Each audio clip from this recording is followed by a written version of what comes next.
Assalamu alaikum, myself Hamna Ashik from section C and my registration number is 171. Today I am going to present about the composition of nucleic acid. So here come the composition of nucleic acid. Nucleic acid are macromolecules that exist as polymers called polynucleotide which consist of monomers called nucleotide. Living organisms की body के अंदर जो सबसे important macromolecule होता है वो होता है न्यूक्लिक एसिड. न्यूक्लिक एसिड को हम इस तरह यूज़ करते हैं कि न्यूक्लियोटाइड डिफरेंट न्यूक्लियोटाइड्स मिलकर एक न्यूक्लियो एसिड बनाते हैं. न्यूक्लिक एसिड को हम बिल्डिंग ब्लॉक कह सकते हैं न्यूक्लियोटाइड का.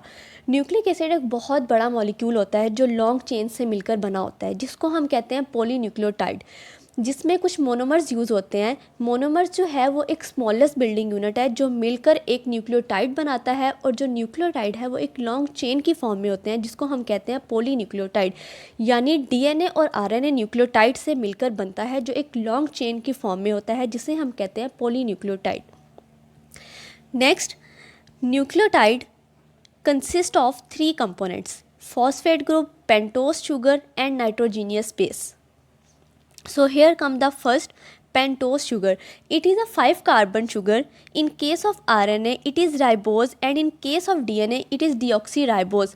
पेंटोज यानी कि पेंटा का मतलब होता है 5 और टोज मीनी शुगर, मीन्स के 5 कार्बन पर मुश्तमिल एक स्ट्रक्चर होता है शुगर का जिसमें आरएनए में राइबोज होता है और डीएनए में डीऑक्सीराइबोज होता है. क्यों? जैसा कि ये स्ट्रक्चर बता रहा है कि अगर हम आरएनए इन राइबोज की बात करें तो इसके कार्बन नंबर 2 पर OH ग्रुप प्रेजेंट होता है जो बताता है कि ये राइबोज शुगर है. उसके अलावा अगर हम डीऑक्सीराइबोज की बात करें तो वहाँ पे जो OH ग्रुप होता है सेकंड कार्बन पर, वहाँ पे OH से ऑक्सीजन रिमूव हो जाता है जिसकी वजह से हम कह सकते हैं कि ये है deoxyribose sugar. No oxygen is present to the carbon number 2 in deoxyribose. Second one हमारे पास जो आता है वो है फॉस्फेट ग्रुप. फॉस्फेट ग्रुप यानी फॉस्फोरिक एसिड, वो हमारे पास एक भी हो सकता है और एक से ज़्यादा भी हो सकता है.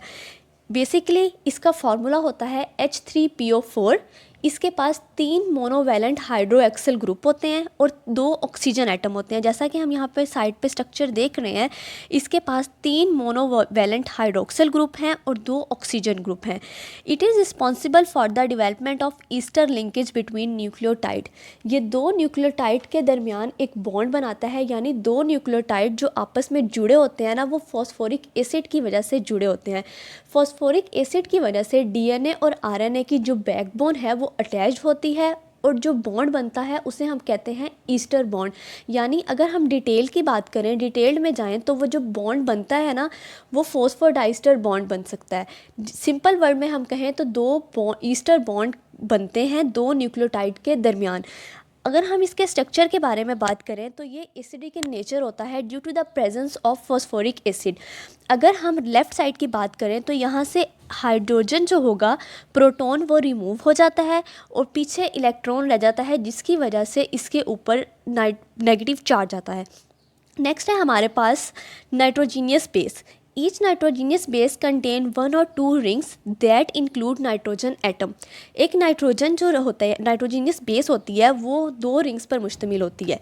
यानी कि हम कह सकते हैं कि नाइट्रोजीनियस बेस के अंदर एक या एक से ज़्यादा रिंग स्ट्रक्चर होंगे और हर रिंग के अंदर नाइट्रोजन एटम प्रेजेंट होती है जो कि डिफरेंट रेशो में होती है.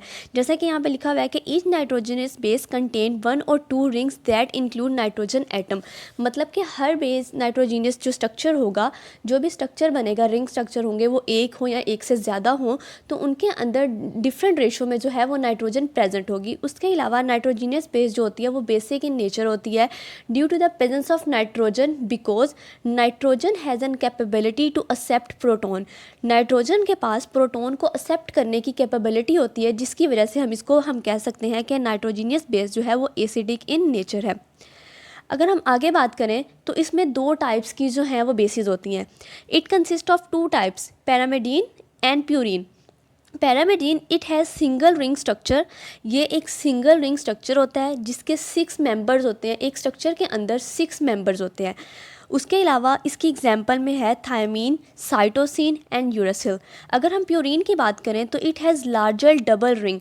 प्यूरीन के अंदर लार्जर डबल रिंग्स होती हैं, 2 रिंग्स होती हैं। एक के अंदर 6 मेंबर्स होते हैं और दूसरी के अंदर 5 मेंबर्स होते हैं। डीएनए टोटल हमारे पास बेसिस हो गई 5। इसकी एग्जांपल है adenine and guanine. Basically total हमारे पास हो गई बेसिस 5। डीएनए के अंदर भी 4 प्रेजेंट होती हैं और आरएनए के अंदर भी 4 प्रेजेंट होती हैं, लेकिन डीएनए के अंदर थायामीन होती है और आरएनए के अंदर यूरासिल प्रेजेंट होती है। जैसा कि ये कुछ स्ट्रक्चर्स हैं, अगर मैं लेफ़्ट साइड पे आपको बताऊं तो स्टार्टिंग में जो ब्लू कलर का है वो है पैरामिडीन, जिसको हम कह सकते हैं कि ये सिंगल रिंग स्ट्रक्चर है। या आपको स्ट्रक्चर शो हो रहा है कि ये एक सिंगल रिंग स्ट्रक्चर है। अगर हम प्यूरीन की बात करें तो अगर प्यूरीन में देखें तो वो 2 डबल रिंग स्ट्रक्चर है, 2 स्ट्रक्चर्स बना रहे हैं। एक के मेंबर होंगे 5 और एक के मेंबर होंगे 6। फर्दर आगे cytosine, uracil, thymine, adenine, guanine, ये फर्दर उस टाइप्स की एग्जांपल्स हैं। नेक्स्ट मूव ऑन करते हैं तो हमारे पास है फॉर्मेशन ऑफ न्यूक्लियोटाइड। एक न्यूक्लियोटाइड कैसे बनता है? A nucleotide form when the OH on carbon number 5 of sugar bonds to phosphoric acid. यानी ये एक स्ट्रक्चर दिया हुआ है कि जब OH ग्रुप होता है ना शुगर के 5 कार्बन पे, जो पेंटोज शुगर होता है उसका जो पेंटोज शुगर का जो कार्बन नंबर 5 होता है ना उसके ऊपर OH ग्रुप प्रेजेंट होता है। जब वो बॉन्ड बनता है फॉस्फोरिक एसिड के साथ तो तब एक न्यूक्लियोटाइड बनता है। यानी यहाँ पे आप देख सकते हैं कि हमारे पास यहाँ दी हुई है ये एक राइबोस, ऊपर उसके नाइट्रोजीनियस बेस लगी हुई है और इसके कार्बन नंबर 5 पर फॉस्फेट ग्रुप प्रेजेंट है। जब कार्बन नंबर 5 OH जो है वो बॉन्ड बनाएगा फॉस्फोरिक एसिड के साथ तो हमारे पास एक न्यूक्लियोटाइड बन जाएगा और फर्दर आगे हम देख सकते हैं कि हमें ये एक पूरा न्यूक्लियोटाइड बना हुआ नज़र आ रहा है। नेक्स्ट मूव ऑन करते हैं तो हमारे पास है types of nucleotide. There are 3 types of nucleotide: mononucleotide, dinucleotide and polynucleotide. अगर हम मोनोन्यूक्लियोटाइड की बात करें तो जब भी कोई स्ट्रक्चर की बॉडी के अंदर कोई भी स्ट्रक्चर प्रेजेंट होगा जो सिर्फ एक न्यूक्लियोटाइड पर मुश्तमिल होगा उसको हम कहेंगे मोनोन्यूक्लियोटाइड। इसकी एग्जांपल हम कह सकते हैं adenosine monophosphate, adenosine diphosphate, adenosine triphosphate. Basically ये हमारे पास तीनों जो हैं वो एनर्जी यूनिट्स हैं। और ATP के बारे में हम जानते हैं जिसे हम करेंसी यूनिट कहते हैं। उसके अलावा डाइन्यूक्लियोटाइड का मतलब होता है जो 2 से मिलकर बना होता है, मतलब 2 यूनिट जो होते हैं न्यूक्लियोटाइड के वो मिलकर डाइन्यूक्लियोटाइड बनाते हैं, जिसकी एग्जांपल है NAD nicotine amide adenine dinucleotide, जो हम बेसिकली रिस्पायरेशन में और इलेक्ट्रॉन ट्रांसपोर्ट चेन में यूज़ करते हैं। ये एक कोएंजाइम्स हैं जो एनर्जी को रिसीव भी करते हैं और ट्रांसफर भी करते हैं। Next one is polynucleotide. तो पॉलीन्यूक्लियोटाइड के बारे में आप जानते हैं ये बहुत ही मोस्ट ही इम्पॉर्टेंट जो है वो न्यूक्लियोटाइड है, यानी DNA और RNA जो मुख्तलिफ न्यूक्लियोटाइड से मिलकर एक पॉलीन्यूक्लियोटाइड बनाते हैं। So this is all about my topic.